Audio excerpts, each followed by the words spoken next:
Jamen, det var så Oscar. Så har vi Silje som den næste. Yes. Så hælder hen og som de er herude. Ja.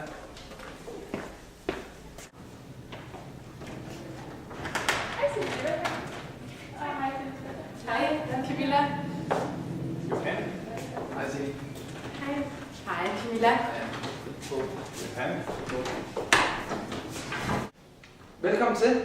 Det er vores første skole-hjem-samtale som ny klasselærer, ny matematiklærer her i 6. C. Jeg tænker på, at du starte. Ja, det kan jeg godt. Det er jo bare ganske kort. Altså, Silje klarer sig jo fint i dansk. Hun arbejder på at være med, men der er selvfølgelig en del mangler, vi skal arbejde op på.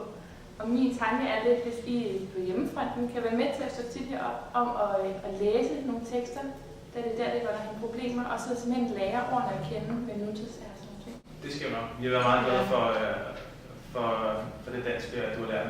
Det var meget begejstret. Jeg er også glad for mængden af lektier, der passer helt perfekt. Der er lige sådan en der halv time om dagen, som børnene skal have. Så det er rigtig godt. Jeg er selv lærer, så jeg ved, hvor vigtigt det er, at der ikke er for meget. Så det er rigtig godt. Det er godt at høre. Og med matematikken? Ja, matematikken. Silje er en rigtig klog pige. Hun er jo muligvis nok den klogeste i klassen, og jeg synes også, hun er over sit niveau generelt, 6. klasse niveau. Det er rigtig, rigtig godt. Det er ingen om.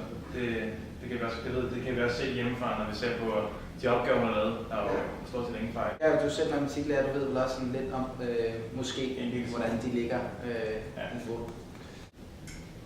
Vi har dog også nogle små problemer med lidt uro fra Siljes side.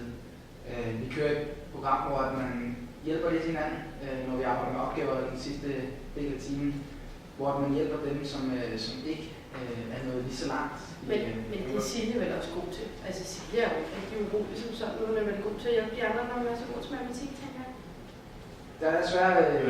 Den har vi faktisk snakket om, inden vi kommer op, og vi mener ikke, det kan være rigtigt, at Silje, fordi hun er hurtig, eller hun gang på gang skal stå og hjælpe de andre i så stor en del af timen. Altså, det er jo dit job at lære dem matematik. Det er jo ikke sådan, at Silje skal rende rundt og være lærer for alle de andre, og det sker jo gang på gang.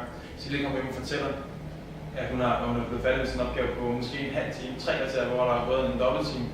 Og alligevel skal hun gå rundt i hele den tid, fordi du ikke er forberedt ned til. Du ved godt, at Silje er bedre end de andre. Derfor så skal du selvfølgelig også forberede en opgave, hun kan lave, når hun er færdig. Jeg synes, det er dårligt arbejde fra din side. Det må jeg gerne have. Ja. Det synes jeg, du skal vide. Jamen, det skal jeg da nok tage til mig og tænke over, om det er den rigtige måde at gøre det på. Jeg vil dog mene, at det er vigtigt for eleverne at kunne hjælpe hinanden, også at kunne mundtligt videregive, hvordan er det, man gør tingene. Og det er rigtigt nok, men det skal jo ikke foregå i halvdelen af tiden. Det foregår heller ikke i halvdelen af tiden. Det har vi opfattelsen af. Det kan godt være, at du har opfattelsen af det, men det er ikke sådan, det fungerer. Vi har vores dobbeltteam. Okay, Cecilie kommer hjem og fortæller, at hun er færdig. Du lige lader mig snakke, så kan jeg lige prøve at sige, hvordan det er, det fungerer her. Vi har vores dobbeltteam. Så har vi først den første time måske, hvor der går med, at vi lærer noget nyt, f.eks. ligning eller noget andet. Så der har vi 5, 7, 8 minutter frikvarter.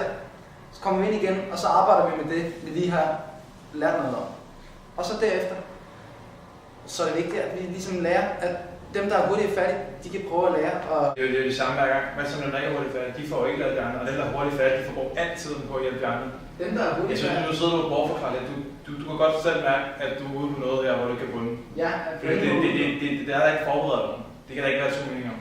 Jeg er ikke ude på noget, hvor jeg ikke... Nej, du er nemlig ikke ude på noget, for der sker ikke særlig meget i undervisning. Hvis du prøver at høre efter her, ikke? Jeg har hørt efter, og nu har du forklaret mig det, og du siger det i gang. Men du lytter ikke efter? Jeg lytter efter.